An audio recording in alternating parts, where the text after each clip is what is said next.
Assalamualaikum warahmatullahi wabarakatuh. Halo teman-teman semua, perkenalkan nama saya Tiara Lestari. Saya salah satu mahasiswa IKIP Siliwangi dengan NIM 220603440. Di sini saya sedang mengerjakan tugas dari mata kuliah Kapitas Selekta Sekolah Dasar dengan dosen pengampu Dr. Haji Roni Mugara MPD. Nah, di sini saya akan menjelaskan mengenai sistem pendidikan yang ada di Ukraina. Materi pertama, kita akan membahas mengenai profil negara. Nah, Ukraina adalah sebuah negara di Eropa Timur yang berbatasan dengan Rusia. Ukraina adalah negara terbesar kedua di Eropa setelah Rusia dengan luas wilayah sekitar 603.500 km persegi. Memiliki beberapa topografi mulai dari daratan rendah di utara hingga pegunungan Karpatia di barat. Dengan sistem pemerintahan Republik Semi-Presidensial. Nah, mata uang negara ini adalah hryvnia.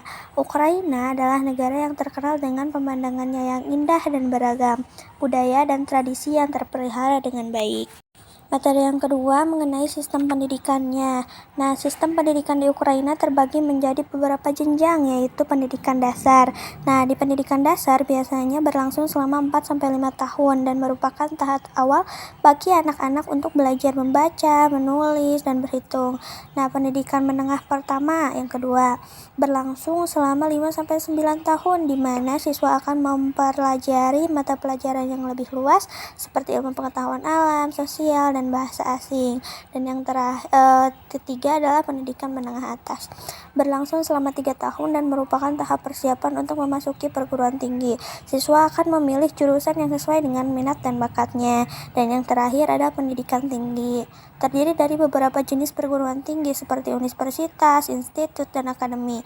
Durasi studinya bervariasi tergantung pada program studi yang akan dipilihnya. Selanjutnya, dari segi penerapan kurikulum, Ukraina menggunakan kurikulum nasional yang ditetapkan pemerintah untuk mencerminkan negara pendidikan modern. Kurikulum ini mencakup mata pelajaran inti seperti matematika, bahasa, sains, dan pendidikan seni, serta mata pelajaran pilihan yang memberikan fleksibilitas kepada siswa. Penekanan pada pendidikan karakter dan nilai-nilai demokrasi juga merupakan bagian integral dari kurikulum. Selanjutnya ada mengenai kelebihan pendidikan di Ukraina. Nah, pendidikan di Ukraina memiliki beberapa kelebihan, di antaranya biaya pendidikan yang terjangkau, kualitas pendidikan yang baik, pengalaman budaya yang kaya, serta peluang untuk belajar bahasa asing. Sedangkan mengenai kekurangannya, Ukraina ini pertama ada dampak perang, karena kan sekarang Ukraina dengan Rusia mengalami perang, sehingga pendidikannya mengalami kedampakan dan kemerosotan karena terjadinya perang ini. Yang kedua, kualitas yang tidak merata karena perang juga. Kualitas semi pendidikan ini tidak merata karena sama seperti Indonesia, Ukraina memiliki beberapa wilayah sehingga ada yang maju dengan pendidikannya, ada juga yang kurang. Jadi kualitas pendidikannya belum merata. Yang ketiga, korupsi. Nah, dari Ukraina ini masih banyak beberapa pemerintah yang melakukan korupsi terhadap uang negara yang harusnya diberikan kepada rakyat, apalagi dalam pendidikannya, tapi mereka mengkorupsinya. Yang keempat, bahasa pengantar. Nah, Ukraina ini menggunakan bahasanya sendiri atau mereka juga menggunakan bahasa Rusia, sehingga mereka tidak bisa menggunakan bahasa Inggris, jadi mereka harus menggunakan bahasanya sendiri. Nah, itulah kekurangannya. Nah, untuk anggaran pendidikan, pemerintah Ukraina menyisihkan sebagian anggaran dari pendidikannya sebesar 53 miliar uang hryvnia atau sekitar 20,343,520 triliun rupiah.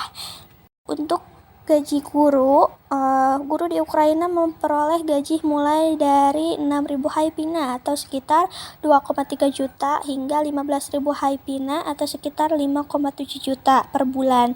Ini tergantung pada tingkat pendidikannya dan pengalaman mereka. Kalau seperti profesor dan peneliti universitas itu dapat memperoleh gaji yang lebih tinggi, mulai dari 10,000 hryvnia atau sekitar 3,8 juta rupiah. Cukup sekian informasi dari sistem pendidikan di negara Ukraina ini. Terima kasih sudah menonton. Semoga kita dapat menerima manfaatnya masing-masing. Dan terima kasih juga sudah mensupport saya dalam melakukan video ini. Terima kasih. Billahi taufiq wal hidayah. Assalamualaikum warahmatullahi wabarakatuh.